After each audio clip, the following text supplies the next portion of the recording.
try to get him into messy situations. Robert, do you agree that that is Fedoseyev's best chance here? Try to get as much chaos in?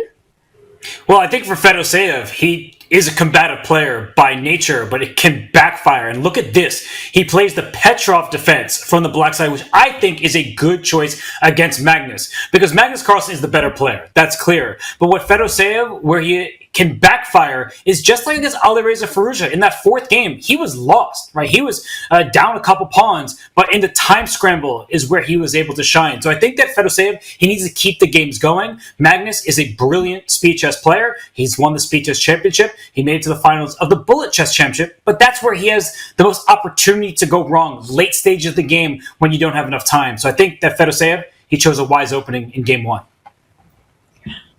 Times have changed. When I was young, okay, Magnus there, a bit distracted, maybe closing the curtains, but when I was young, this opening, if anyone played this way against the Petrov, trying to trade off queens early, we would have laughed them out of chess. We would have told them, this isn't the game for you. You know, you're too timid. Nobody likes players who play for a draw, but Magnus plays this type of position for a win. It's so symmetrical, but white has 2 extra tempi for now, and it's all about placing the pieces on their best squares. Yes, the queens have gone. I guess Magnus is simply arguing that there's enough forces, there's enough of his army left to cause some problems later. He's beaten the likes of Jan Nepomniachtchi before in this type of position, but I'm still skeptical. Magnus, why? Why not entertain us? We want to see more checkmates. But Fedoseev, he's going to emerge unscathed from the opening, and the battle's really going to be postponed towards the endgame now. Robert, surprised at all? Are you as scathing as me? Maybe I'm being a bit too harsh about this opening choice. I was surprised, but I think that it's Fedoseev playing something that he doesn't always trot out. So I think that Magnus Carlsen, as you said, he likes getting positions where there isn't so much risk. He can outplay his opponent. And we saw just before the latest move that the draw rate was through the roof. So, Tanya, when the history shows that black can hold on quite frequently, I think players, they think, let's go for that. But against Magnus Carlsen, it's a totally different game. Absolutely agree with you. This is a queenless middle game. Well, there is an obvious but a big threat on the board immediately by Magnus. That knight jumping in, knight takes c7. So it's something that you need to take care of immediately. He falls back with the bishop. And yes, the queens are off the board, but the gloves are still on, because I think the players want to still fight it out. Magnus, we've seen him do crazy things in the end game. So I'm still expecting this to be a fight. He's fighting for more space right now.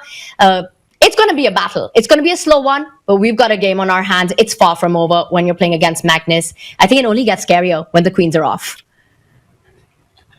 I'm inclined to agree. I've suffered so many times at the hands of Magnus. I think we all have at this point.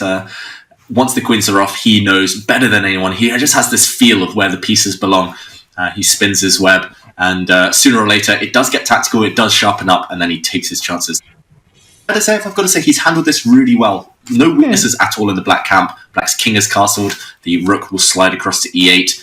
It's just about how white develops the pieces. The white king needs to choose a side. Maybe it'll sit in the center, but I don't see why black should ever be worse. You kick back the white knight, you develop your own pieces.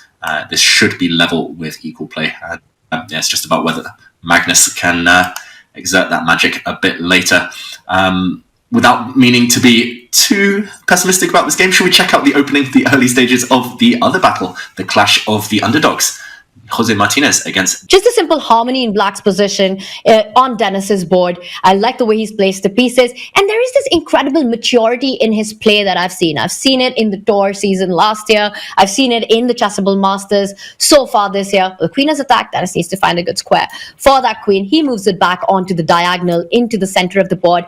His strategy, his positional understanding, where the pieces belong, it all seems to fall into place so well. And it's just not on the board. I was so impressed with his answers yesterday. When you asked him, David, who's your idol? Who's your hero? The guy just said, I've got no heroes.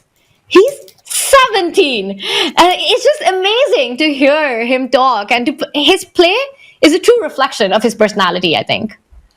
Totally. In order to be the best, you have to beat the best, so you can't be too deferential towards them. You have to respect them, but not worship them too much. You have to be ready to pounce when the best players in the world make mistakes. And talking of the best players in the world, we see Magnus Carlsen against Fedoseev. That one as well, evolving there have been some big decisions in that clash. The world number one has castled queenside with the white king, the board you see on the right of your screens there. He's also got the bishop pair, so both players with the white pieces in these two boards have the bishop pair long term, doing very well, but still cagey for now. And Fedoseev trying to maneuver around with his knights. White's pawn structure in that game, Magnus Carlsen against Fedoseev, slightly compromised. White has doubled A pawns. So many small factors to break down, and it's not clear who it favours yet. Evaluation bar on both boards slightly favouring White, but not by much. And it feels like, again, calm before the storm, this middle game. And the clock ticking, that could be a key factor, especially the Magnus Carlsen game. He's just gone below the 4-minute mark. We mentioned sometimes in the time scrambles, even mighty Magnus makes mistakes. So I think we should delve deeper into that game. Let's jump in. Magnus Carlsen against Fedoseev to try to evaluate. Has he worked this endgame magic we've been talking about? This queenless middle game, we'll call it. And here, I've got to say, first glance, I like White, purely because of this knight that he's just installed on the c6 square. But Black has reasons to be optimistic too, Robert. Yeah, this is a position where it resembles the other game in that White has the pair of bishops, but the queens are off the board, and of note is this doubled A pawns for White. But that's not actually a bad thing at this stage of the game. With so many pieces remaining on the board, White can go after some of Black's targets, and Black is not creating a pass pawn because the A2 pawn still covers the pawn on the B file. This is maybe a deep concept for some, but the point is that it's not like some other double pawns, as we saw in Jan Nepomniachtchi versus Maxime Vachier-Lagrave earlier. So this last move from Fedoseev, great decision. He's trying to bring a knight to E5 or to C5, and that A4 pawn is the target. A knight in the center usually is a good place to put it. And he wants to activate his pieces, including the bishop on D8, which does have a new diagonal to work with without the knight in its path. So Tanya, as we look at this position, I think all of us were inclined to believe that White is better, but I feel like there's some natural plans for Black.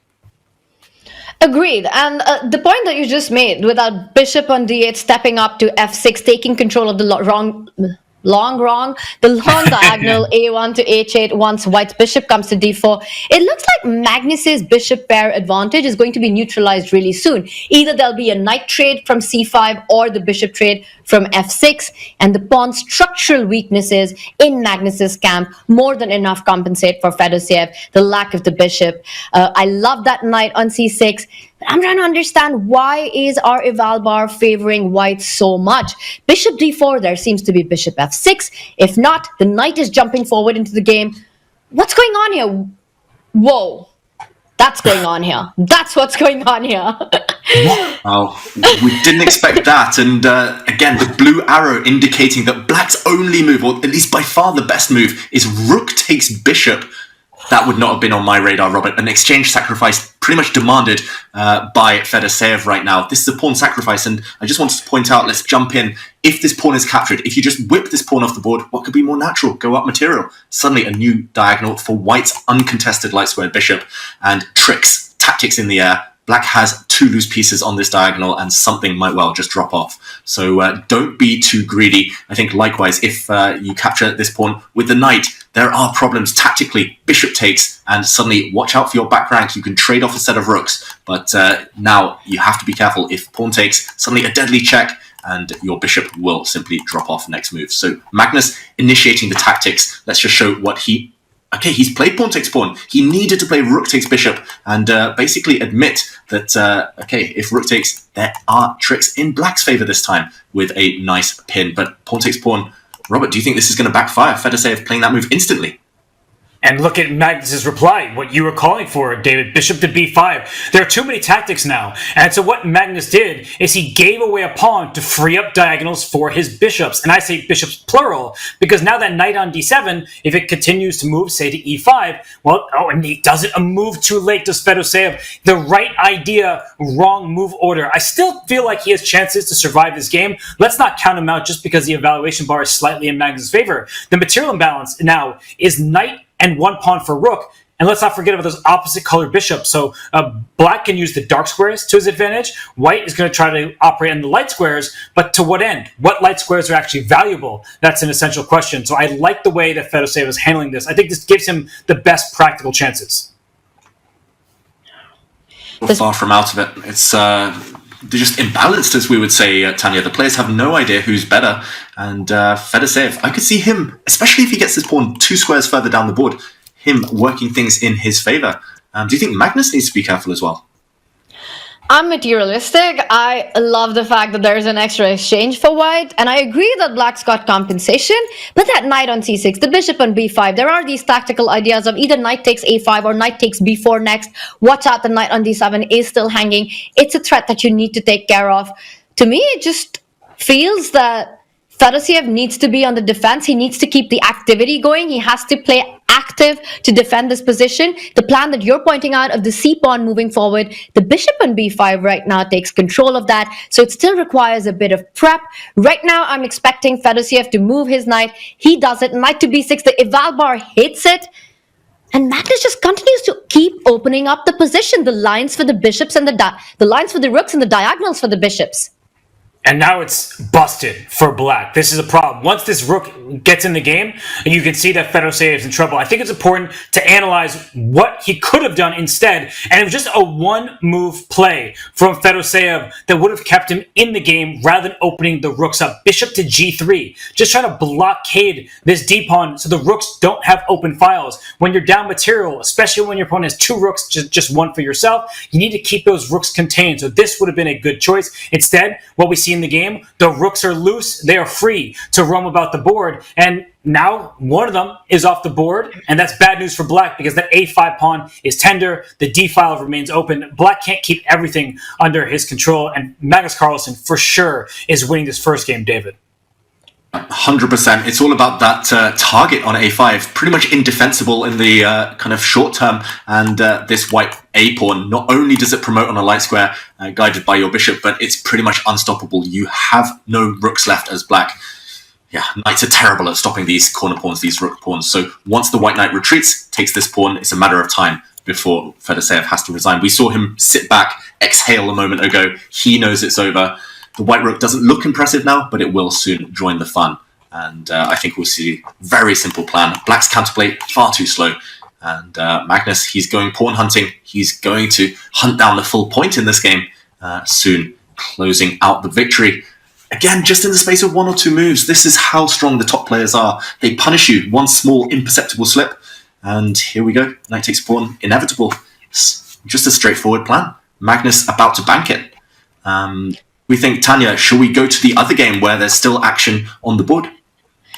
Definitely. I just want to say this is how strong Magnus Carlsen can be, especially in these positions. I mean, we were talking about an equal opening, an outcome where white had nothing. And then just out of nowhere, Magnus comes up with a winning position. How did it happen? When did it all go so wrong?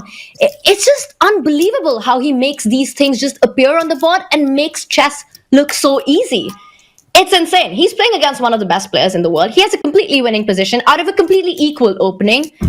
Magnus Carlsen just doing Magnus things. I think it's a good time, David, to jump over to our other board, which is far from a queenless position. It's an exciting middle game. Robert, what do you make of what we're seeing on the left side of our screen between Denis Lazovic and Jose Martinez? It's definitely heating up on the left-hand side board because there are open diagonals for both players. Usually, open space, it is good for the player with the pair of bishops as Jose Martinez. His camera's on the bottom left-hand side of our screen. But Denis Lazovic, he just doesn't back down against anyone. It's super impressive. The game between Magnus and Fedoseev